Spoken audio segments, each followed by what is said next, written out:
Hello friends, welcome to SSC coaching centre. दोस्तों, आज के वीडियो में हम बात करेंगे नंबर एनालॉजी के प्रश्नों की। ठीक है, और सभी प्रश्न इंपॉर्टेंट हैं क्योंकि ये क्वेश्चन बार बार परीक्षाओं में रिपीट होते हैं और इनका लॉजिक है वो भी बदल जाता है। तो चलिए स्टार्ट करते हैं। 12 का रिलेशन 72 से है, तो 8 का रिलेशन किस संख्या से होगा? बहुत सारे बच्चे डायरेक्टली बना दिए कि 12 छिंग 72। अब यहां पे भी 6 से मल्टीप्लाई करो तो 8 सिंह 48 हो जाएगा। 48 ऑप्शन में नहीं है। अब क्या करें भाई? सोचा तो आपने बिल्कुल सही था कि 12 का मल्टीप्लाई 6 से करो 72 हो जाएगा, तो 8 का भी तो 6 से करो 72 48 होना चाहिए। ऑप्शन में 48 नहीं है। लेकिन ये 6 से मल्टीप्लाई क्यों किया गया है? किसी और संख्या से भी तो कर सकते थे हम। ठीक है, ये सोचने वाली बात है। तो मेरे पास ये जो 12 है ना, मैं क्या करूं, पहले इस 12 को लेता हूं। इस 12 में अगर मैं 2 से डिवाइड कर दूं ना तो 6 जाएगा। मतलब 12 के आधे से यहां मल्टीप्लाई किया गया 6 से। ऐसे ही मैं क्या करूं, इस 8 को लूं, 8 को 2 से डिवाइड करूं तो 4 आएगा। तो मतलब यहां 8 के आधे से 4 से मल्टीप्लाई करूंगा तो 8 चौक 32 हो जाएगा। 32 है ऑप्शन में, ये रहा देखो डी ऑप्शन में। तो मतलब यहां 32 आ जाएगा। और किस तरीके से दिया गया है वो भी मैंने आपको बता दिया। पहली संख्या का आधा कीजिए, आधे से मल्टीप्लाई करो पहली संख्या का। यहां भी पहली संख्या का आधा करो, फिर पहली संख्या को आधे वाली संख्या से मल्टीप्लाई करिए, तब जाके आपको आंसर मिल जाएगा। चलिए अब देखेंगे अगला सवाल। अगला प्रश्न है, 8 का रिलेशन 62 से है तो 9 का रिलेशन किस संख्या से होगा? अब 8 से 62 कैसे बनाए? 8 का अगर मैं स्क्वायर भी कर दूंगा ना, वो 64 होता है। अगर -1 करें या +1 करें तो 63 या फिर 65 होता है। लेकिन -1 या +1 भी नहीं दे रखा। ठीक है, तो आपको फिर भी ये पता लग गया कि 8 के स्क्वायर के पास में है ये संख्या। भाई -1 नहीं हो रहा तो -2 तो हो रहा है कम से कम। ठीक है, इसीलिए मैं आपको कहता हूं कि स्क्वायर और क्यू आपको हमेशा याद होनी चाहिए। अगर मैं 8 का स्क्वायर करता हूं तो 64 मिलेगा, और 62 बनाने के लिए -2 करना पड़ेगा, तो मुझे 62 मिल जाएगा। बिल्कुल वैसे ही यहां पे 9 है तो 9 का स्क्वायर करेंगे तो 81 मिलेगा। ठीक है, यहां देखो हमने -2 किया था, यहां भी 2 माइनस कर दूंगा 81 में, तो 2 तो 79 मिलेगा, जो कि हमारे बी ऑप्शन में है। यहां पे जो संख्या आएगी वो 79 होगी। समझ में आ गया ना? चलिए अब देखते हैं आगे। अगला प्रश्न है 6, 5, 8 क्वेश्चन मार्क। ठीक है, 6 से 1 कम कर दो तो 5, 8 से 1 कम कर दो तो 7, लेकिन 7 नहीं मिलेगा। अगर आप इस तरीके से सोचें कि 6 से 1 कम कर दिया, 8 से भी 1 कम कर दिया, तो 7 नहीं है ऑप्शन में। अलग अलग रिलेशन बनेगा। देखो ये 6 है ना, 2 गुने 3 करोगे आप 6 होता है। और यहां पे सेम समझ लेना, 2 गुने 3 6 हो गया, और 2 और 3 को ही जोड़ने पे 5 मिलेगा। तो इन दोनों में क्या लॉजिक है, समझ में आया ना? अब चलिए सेम लॉजिक बिल्कुल ऐसे ही यहां पे भी बनना चाहिए।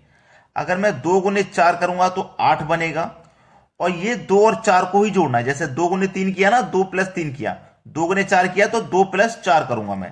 तो 2 प्लस 4 करूंगा तो क्या बनेगा, 6 बनेगा। यहां पे मेरा 6 आएगा, जो कि सी ऑप्शन में दिया गया है। तब जाके इन दोनों का सही रिलेशन बनेगा। जिस तरीके से 6 का 5 से है, 8 का इस संख्या से हो जाएगा। चलिए अब देखते हैं अगला सवाल। अगला प्रश्न है, इनमें से कौन विषम है? 39, 78, 65, 53। कौन सी संख्या भाई विषम है इसमें से? ठीक है, अगर आप यहां पे देखोगे, ये मेरे पास 39 है, 13 तिरका 39, 13 छिंग 78, 13 पंजी 65। 13 से ये संख्या भी डिवाइड हो रही है, 13 से ये संख्या भी डिवाइड हो रही है, 13 से ये संख्या भी डिवाइड हो रही है, लेकिन ये 13 से डिवाइड नहीं हो रहा। 53 जो है 13 से डिवाइड नहीं हो रहा। और 53 की अगर मैं बात करूं तो 53 एक अभाज्य संख्या भी है। 53 एक अभाज्य संख्या है जो किसी से नहीं कटती।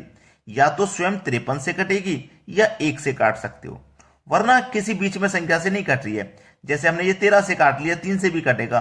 ठीक है, ये 13 से काट लिया हमने, ये भी 3 से कट जाएगा, 2 से भी कट जाएगा, ये भी आपका 3 से कट जाएगा, वो 5 से कट जाएगा, 13 से कट जाएगा। ठीक है, तो आपकी 53 ऐसी संख्या नहीं है जो आप किसी से भी काट दो, ये एक अभाज्य संख्या है। तो आपके प्रश्न का जो सही जवाब हो जाएगा वो हो जाएगा डी ऑप्शन 53। समझ में आ गया ना? चलिए अब देखेंगे अगला प्रश्न। अगला प्रश्न है, 2 का रिलेशन 3 से है तो 5 का रिलेशन किस संख्या से होगा? ठीक है, चलिए 2 का रिलेशन 3 से है तो 5 का रिलेशन किस संख्या से होगा? अब जैसे 2 के जस्ट आगे आने वाली संख्या 3 है, ऐसे ही 5 से जस्ट आगे आने वाली संख्या 6 है, लेकिन 6 इसका आंसर नहीं है। तो सोचो क्या होगा। 6 जब नहीं है तो सोचिए फिर क्या होगा। दूसरा तरीका और है कि अगर आप 2 का स्क्वायर करते हो तो 4 में से 1 माइनस किया 3, 5 का स्क्वायर का तो 25 माइनस 1 करेंगे 24 ऑप्शन में नहीं है। आपने थोड़ा सा अगर इसमें ध्यान लगाया तो आपको यह मालूम हो जाएगा कि ये सभी नंबर प्राइम नंबर हैं। मालूम हो गया कि नहीं हो गया? ये सभी नंबर प्राइम नंबर हैं। प्राइम नंबर की जानकारी अगर आपको है तो आप देख के ही पहचान लोगे कि ये सभी तो प्राइम नंबर है। प्राइम नंबर मतलब अभाज्य संख्या, ठीक है, अभाज्य संख्या, जो मैं पिछले क्वेश्चन में आपको बता रहा था, जो किसी से नहीं कटती, या तो 1 से कटेगी या स्वयं से, और बीच में किसी से नहीं कटेगी। तो सबसे छोटी अभाज्य संख्या 2 होती है और 2 के जस्ट आगे आने वाली संख्या 3 अभाज्य। ऐसे 5 भी एक अभाज्य है और 5 के जस्ट आगे आने वाली अभाज्य संख्या 7 होती है, 6 नहीं, क्योंकि 6 2 से भी कट जाएगा, 3 से भी कट जाएगा, 6 में से कट जाएगा 1 से, लेकिन 7 या तो स्वयं 7 से कटेगा या केवल 1 से, और किसी संख्या से नहीं। समझ में आया? तो 7 यानी कि बी ऑप्शन हो जाएगा हमारा क्वेश्चन का बिल्कुल सही आंसर। चलिए अब देखते हैं अगला सवाल। अगला प्रश्न है 2:30 पर 2:30 पर कितने डिग्री का कोण बनेगा? यह सवाल बहुत अच्छा है, ठीक है। 2:30 पर कितनी डिग्री का कोण बनेगा? तो इसको फाइंड करने के लिए मैं आपको एक फॉर्मूला नोट करा रहा हूं। 11/2 into minute minus 30 into H मतलब आवर, ठीक है। तो आपको याद हो गया ना, 11/2 इंटू मिनट कितनी है? 30 मिनट है, तो 30 लिखेंगे आप, माइनस 30 इंटू आवर, आवर कितनी है? 2 बज रहे हैं, 2 घंटे हो रहे हैं। बस सवाल यहीं पे है, खत्म हो जाएगा। 2 से कटा दूंगा 30 को तो ये 15 बार में जाएगा। 30 कमल पे 2 से कर देंगे तो ये 60 हो जाएगा, और 15 कमल पे 11 से कर देंगे तो ये 165 हो जाएगा, माइनस कितना? 60। अब 165 में से 60 जब माइनस हो जाएगा तो बचेगा आपके पास 105 डिग्री। तो कितने डिग्री का कोण बनेगा भाई? 105 डिग्री का कोण बनेगा, जो कि हमारे बी ऑप्शन में दिया गया है। तो ये फॉर्मूला है आपको कोण फाइंड करने के लिए, आप इस फॉर्मूले को नोट कर लीजिए, ठीक है। ये बहुत इंपॉर्टेंट फॉर्मूला है, जब इस तरीके का सवाल पूछा जाएगा तो आप इसी से कर पाओगे। चलिए अब देखेंगे अगला प्रश्न। अगला प्रश्न है 12, 30, 20 क्वेश्चन मार्क। अच्छा सवाल है, 12, 30, 20 क्वेश्चन मार्क। चलिए यहां पे क्या है आपके पास? 12। तो ये 12 आप कैसे बना सकते हो? अगर आप 4 का स्क्वायर करें और माइनस उसमें से आप 4 को ही कर दें, 4 का स्क्वायर करें, 4 को माइनस कर दें, तो 4 का स्क्वायर होता है 16, माइनस आप कर दोगे 4 को ही तो आपको 12 मिल जाएगा। बिल्कुल ऐसे ही यहां पे लॉजिक बनाओ। अगर आप 6 का स्क्वायर करते हो, माइनस 6 करते हो, 6 का स्क्वायर 36 और माइनस करते हो 6 तो आपको 30 मिल जाएगा। बिल्कुल ऐसे ही आपके पास ये 20 है ना, तो 5 का स्क्वायर करोगे, माइनस 5 करोगे, 5 का स्क्वायर 25, माइनस करोगे 5 तो आपको 20 भी मिल जाएगा। अब देखो यहां 4 के बाद में देखो 6 का स्क्वायर किया गया प्लस 2 करके, ऐसे 5 में प्लस 2 करके मतलब 7 का स्क्वायर किया जाएगा, ठीक है। और जिस संख्या को देखो स्क्वायर करना उसी को माइनस करना, सभी में आपने नोट कर लिया। तो 7 का स्क्वायर करेंगे तो 7 को ही माइनस करेंगे, 7 का स्क्वायर 49, माइनस करना है 7 को ही, तो आपका जो आंसर आ जाएगा वो आ जाएगा 42, 42। डी ऑप्शन हो जाएगा बिल्कुल सही जवाब। चलिए अब देखते हैं अगला प्रश्न। अगला प्रश्न है बहुत इंपॉर्टेंट है। 2 का रिलेशन 7 से है तो 1 का रिलेशन फिर किस संख्या से होगा? 2 से 7 कैसे? अब अगर आप 2 का स्क्वायर करें तो 4, 4 में 3 जोड़ देंगे 7, 1 का स्क्वायर करोगे 1, यहां 3 जोड़ दोगे तो 4, यहां जब 3 जोड़ा है तो यहां भी 3 जोड़ोगे तो 4 ऑप्शन में नहीं है, कोई दूसरा ही तरीका है। मैंने स्क्वायर करके देखा ना, अब मैं क्यूब करके देख लेता हूं। 2 का मैं क्यूब करके देख लेता हूं। 2 की पावर 3 का मान होता है 8, 7 बनाने के लिए 1 माइनस करना होगा, 7 बन जाएगा। ऐसे में 1 का क्यूब करूंगा तो 1 रहेगा, 1 का क्यूब करूंगा भैया 1 ही रहेगा, और जहां 1 माइनस किया तो मैं यहां भी 1 माइनस कर दूंगा तो 0 आ जाएगा, और 0 मेरे ऑप्शन में दिया भी गया है, तो डी ऑप्शन इस तरीके से बिल्कुल सही जवाब है। अब देखते हैं अगला प्रश्न। अगला प्रश्न है 8 का रिलेशन 28 से है तो 27 का रिलेशन किस संख्या से होगा?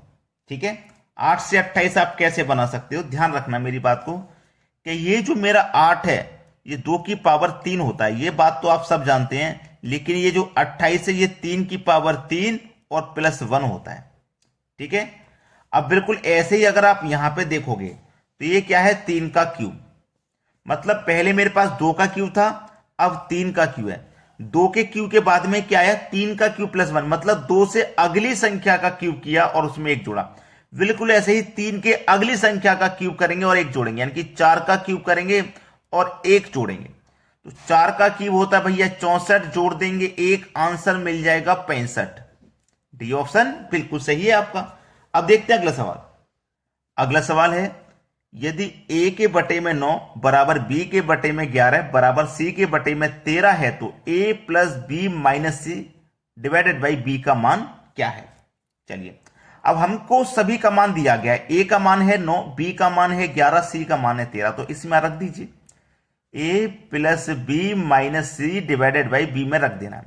a का मान 9 है, b का मान 11, c का मान 13, डिवाइड में b का मान 11। अब 9 और 11 को जोड़ेंगे 20 हो जाएगा, 20 में से माइनस कर देंगे 13 को तो बचेगा कितना, 7, और बटे में कितना है, 11। तो 7 के बटे में 11 देख लीजिए आप किस ऑप्शन में है, 7 के बटे में 11 बी ऑप्शन में दिया गया है। ये हो जाएगा आपके प्रश्न का बिल्कुल सही जवाब। तो उम्मीद करता हूं सभी को प्रश्न अच्छे से समझ में आ चुके हैं। अगर आपने अभी तक लाइक नहीं किया तो लाइक कर दो, और शेयर नहीं किया वीडियो को तो शेयर कर दीजिए। ठीक है दोस्तों, धन्यवाद।